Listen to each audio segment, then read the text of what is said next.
Assalamualaikum warahmatullahi wabarakatuh. Baiklah, saya Pupi Rimayanti dengan NIM 210600096 akan mempresentasikan materi mengenai akumulasi modal dan pertumbuhan populasi.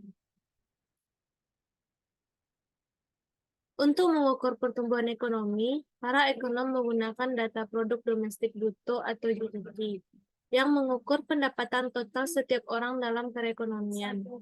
GDP real Amerika Serikat adalah 3 kali lebih besar dari tahun 1950 dan GDP real per kapita 2 kali lebih besar dari tahun 1950. Pada tahun-tahun tertentu, kita juga dapat mengamati perbedaan yang besar dalam standar kehidupan antar negara.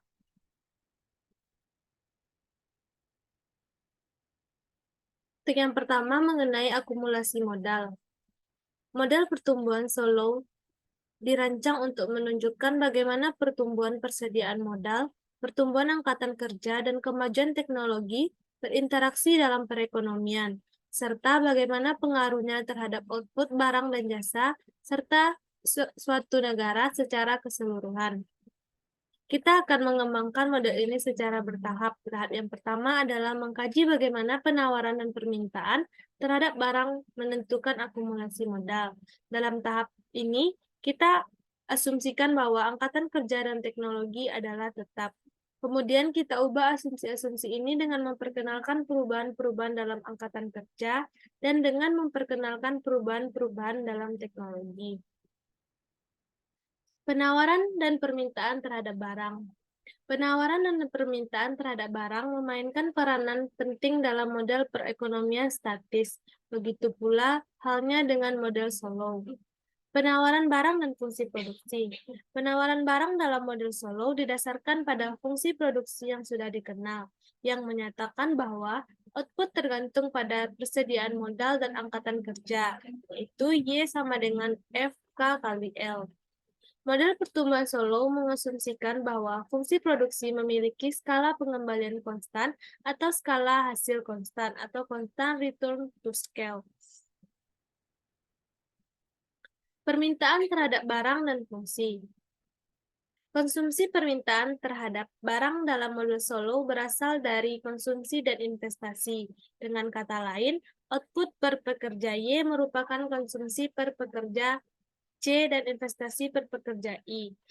Dengan rumus Y sama dengan C ditambah I.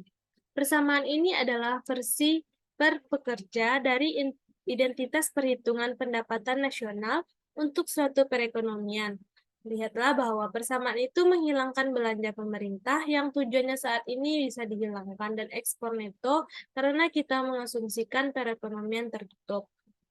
Model Solow mengasumsikan bahwa setiap tahun orang menabung sebagian dari pendapatan mereka dan mengkonsumsi sebagian atau 1 - S.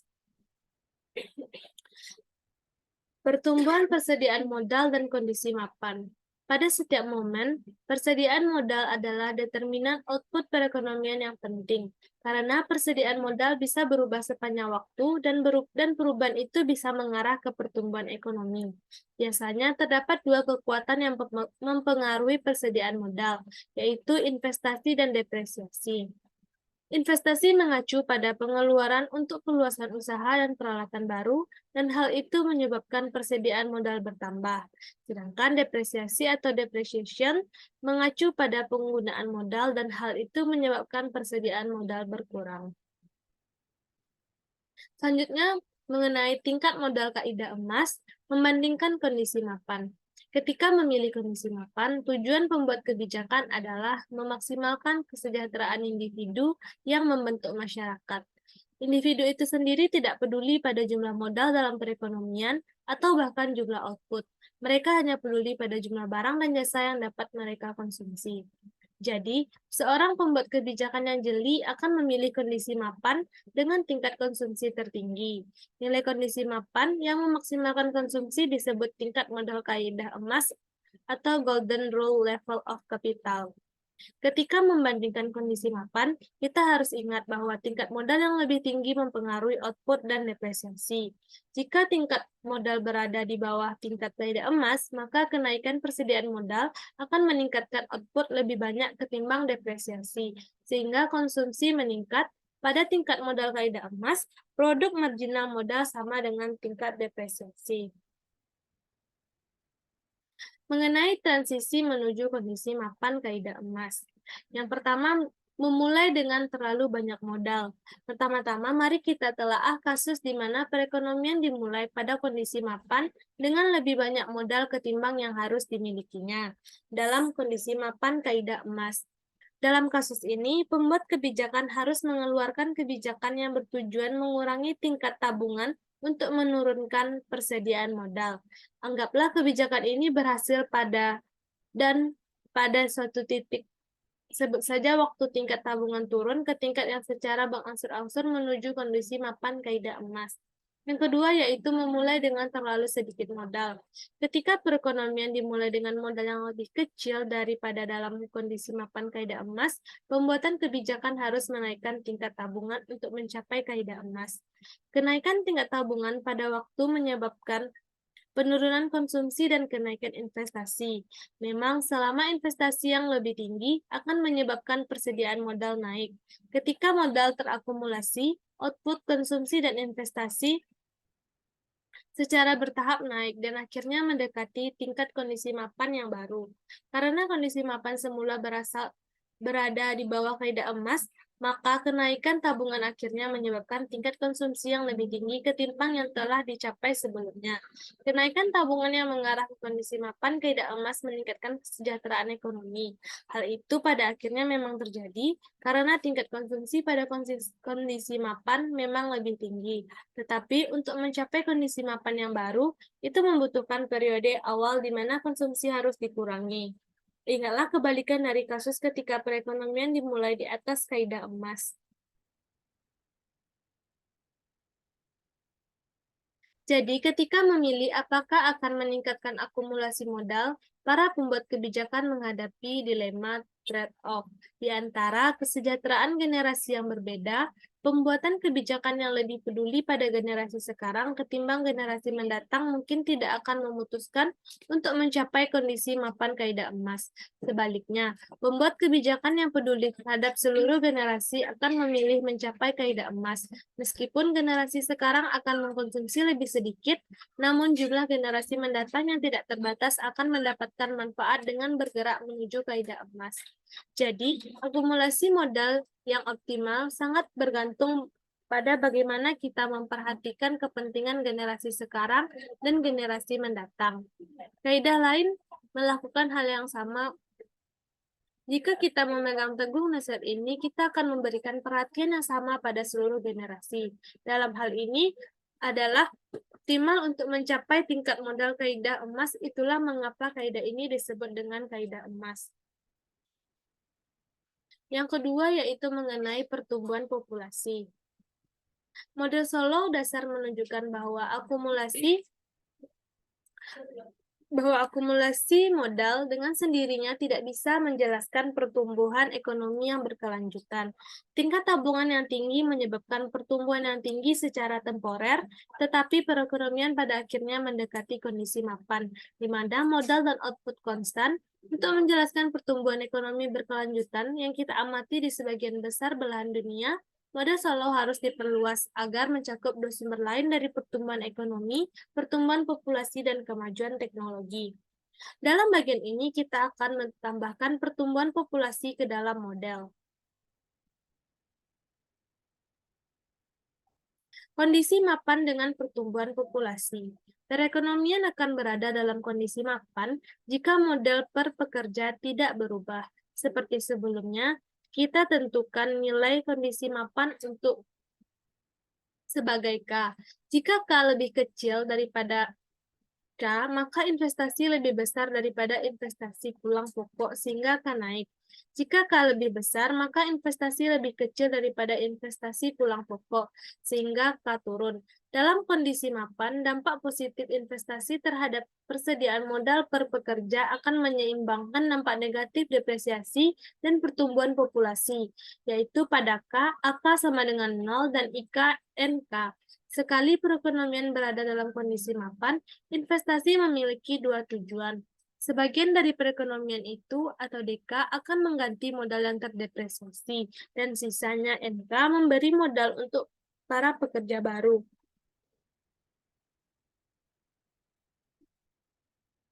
Dampak pertumbuhan populasi. Pertumbuhan populasi membedakan model Solow dalam 3 cara. Pertama, pertumbuhan populasi kian mempermudah kita dalam menjelaskan pertumbuhan ekonomi berkelanjutan. Dalam kondisi mapan, dengan pertumbuhan populasi, modal per pekerja dan output per pekerja adalah konstan. Namun, karena jumlah pekerja bertambah pada tingkat, modal total dan output total juga harus bertambah pada tingkat. Dengan demikian, meskipun tidak dapat menjelaskan pertumbuhan yang berkelanjutan dalam standar kehidupan, karena output per pekerja adalah konstan dalam kondisi mapan, pertumbuhan populasi akan membantu menjelaskan pertumbuhan output total yang berkelanjutan. Untuk yang kedua, pertumbuhan populasi memberi kita penjelasan lain tentang mengapa sebagian negara kaya dan sebagian lainnya miskin. Jadi, model Solow memprediksi bahwa negara-negara dengan pertumbuhan populasi yang lebih tinggi akan memiliki tingkat GDP per kapita yang lebih rendah. Perhatikanlah bahwa perubahan pada tingkat pertumbuhan populasi serupa dengan perubahan pada tingkat tabungan, memiliki efek tingkat pada pendapatan per kapita, namun tidak mempengaruhi tingkat pertumbuhan pendapatan per kapita pada saat kondisi mapan. Akhirnya, pertumbuhan populasi mempengaruhi kriteria kita untuk menentukan tingkat modal kaidah emas atau memaksimalkan konsumsi.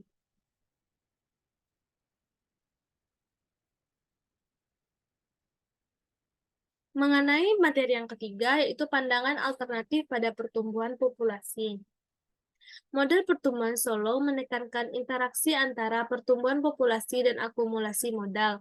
Pada model ini, pertumbuhan populasi yang tinggi mengurangi output per pekerja, karena pertumbuhan jumlah pekerja yang sangat cepat akan membuat persediaan modal dibagi lebih banyak, sehingga pada kondisi mapan, setiap pekerja dilengkapi dengan modal yang lebih sedikit. Model ini mengabaikan beberapa efek potensial lainnya dari pertumbuhan populasi. Di sini kita akan menggunakan dua model, yang satu menekankan interaksi antara populasi dengan sumber daya alam, dan yang lainnya menekankan interaksi populasi dengan teknologi. Model Malthusian pada bukunya yang berjudul An Essay of Principle of Population as it Affects the Future Improvement of Society, ekonom terdahulu Thomas Robert Malthus tahun 1766 sampai 1834 memperlihatkan apa yang mungkin dapat disebut dengan ramalan paling mengerikan sepanjang jarah. Malthus memperkirakan bahwa semakin meningkatnya populasi akan secara terus-menerus membebani kemampuan masyarakat untuk memenuhi kebutuhannya sendiri. Menurut prediksinya, umat manusia selamanya akan hidup dalam kemiskinan. Model Kremerian di saat Malthus melihat pertumbuhan populasi sebagai ancaman bagi peningkatan standar hidup, ekonom Michel Kramer memberikan pendapat bahwa pertumbuhan populasi adalah kunci dalam memajukan kesejahteraan ekonomi. Menurut Kramer, dengan semakin banyaknya penduduk, maka akan semakin banyak pula ilmuwan, penemu, dan ahli mesin yang akan memberikan kontribusi pada inovasi dan kemajuan teknologi.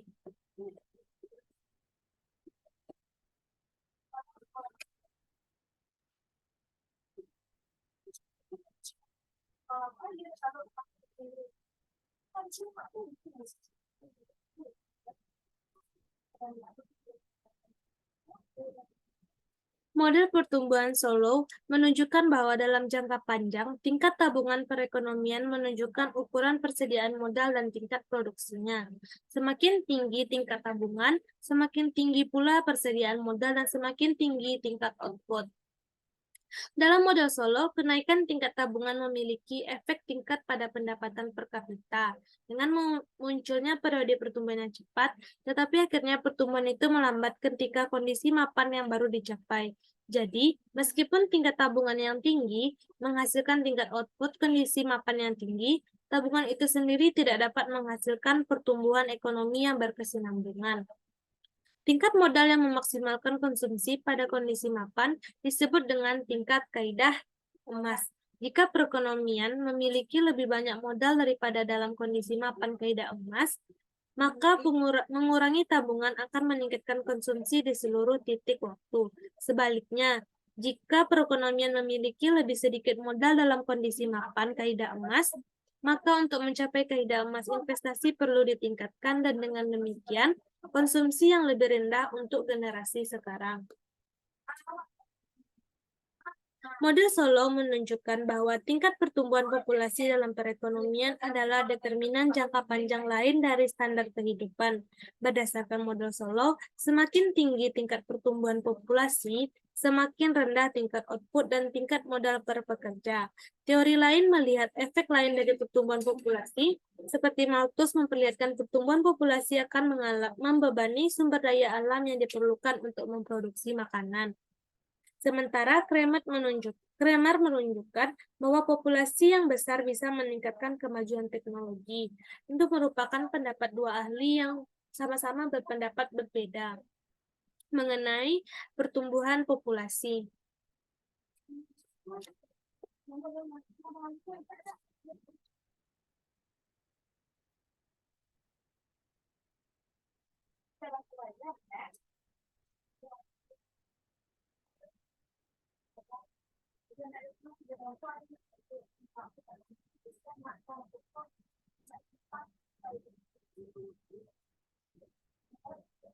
Untuk melihat mengapa perekonomian selalu berakhir pada kondisi mapan, anggaplah bahwa perekonomian diawali dengan tingkat modal yang lebih kecil dari tingkat modal kondisi mapan.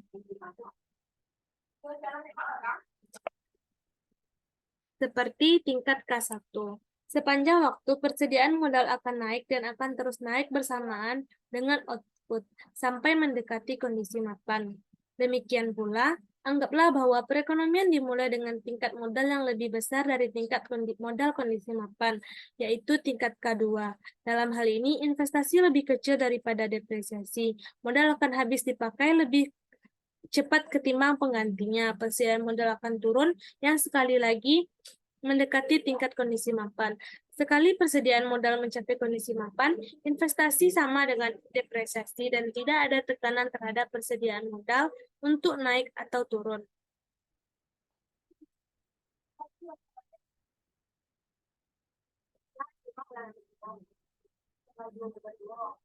Mengikuti kemajuan perekonomi selama bertahun-tahun adalah salah satu cara untuk mencapai tingkat persediaan modal pada kondisi mapan.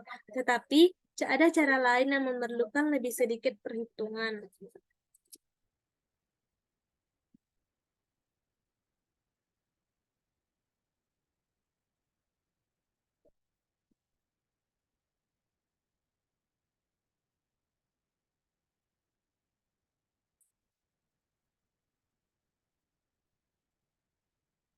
Pada tingkat modal kaidah emas, produk marginal modal setelah depresiasi atau NPK kurang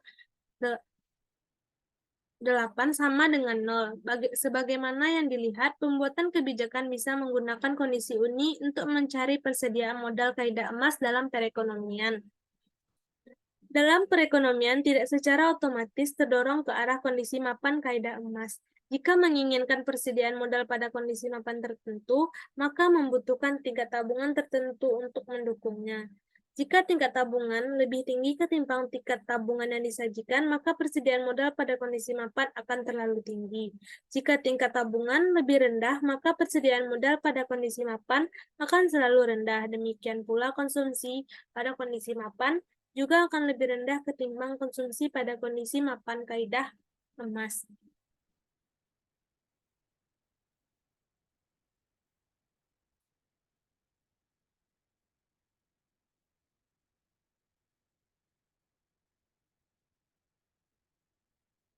Cara untuk menemukan kondisi mapan kaidah emas adalah mencari konsumsi pada kondisi mapan atau mencari produk marginal modal memberikan jawaban. Jika kita ingin mengetahui apakah perekonomian aktual saat ini berada di atas atau di bawah persediaan modal kaidah emas, maka ada metode yang digunakan. Karena estimasi produk marginal modal lebih mudah dicari, mengevaluasi perekonomian dengan model pertama membutuhkan estimasi konsumsi kondisi mapan pada banyak tingkat tabungan yang berbeda. Informasi semacam itu sulit diperoleh. Jadi ketika kita menerapkan jenis analisis ini untuk perekonomian, kita akan menemukan analisis ini berguna untuk mengkaji estimasi produk marginal modal.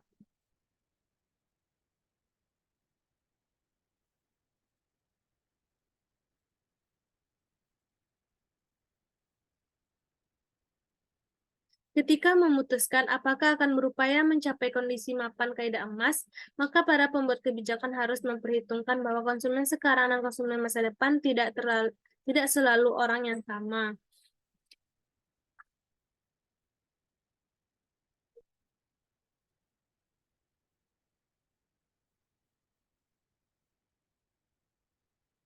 Untuk menginterpretasi data adalah penting untuk mengingat bahwa korelasi tidak akan menunjukkan hubungan sebab akibat dalam kondisi mapan atau kondisi kaidah emas.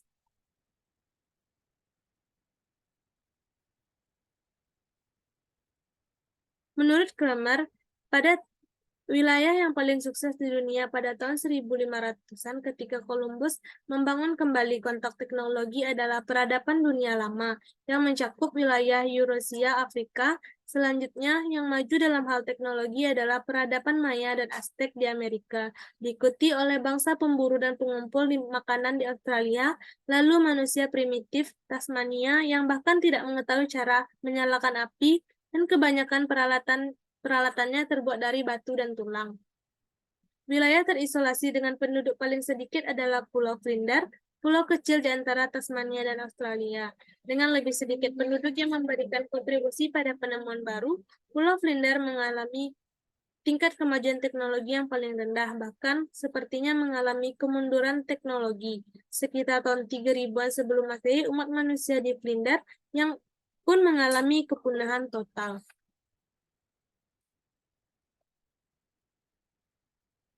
Jadi, proses pembangunan model pertumbuhan Solo adalah model yang dikembangkan menunjukkan bagaimana tabungan dan pertumbuhan populasi menentukan persediaan modal, kondisi mapan perekonomian, dan tingkat per kapita pada kondisi mapan. Sebagaimana model itu membahas banyak ciri dari pengalaman pertumbuhan aktual. Mengapa Jerman dan Jepang tumbuh begitu pesat setelah dilululantarkan Perang Dunia Kedua? Mengapa negara-negara yang menabung dan investasi sebagian besar output mereka lebih kaya dari negara-negara yang menabung dan berinvestasi lebih sedikit output, dan mengapa negara-negara dengan tingkat pertumbuhan populasi yang lebih tinggi lebih miskin ketimbang negara-negara dengan pertumbuhan populasi yang lebih rendah. Akan tetapi, hal yang tidak bisa dilakukan model tersebut adalah menjelaskan pertumbuhan yang terus-menerus dalam standar kehidupan yang diamati sebagai besar negara.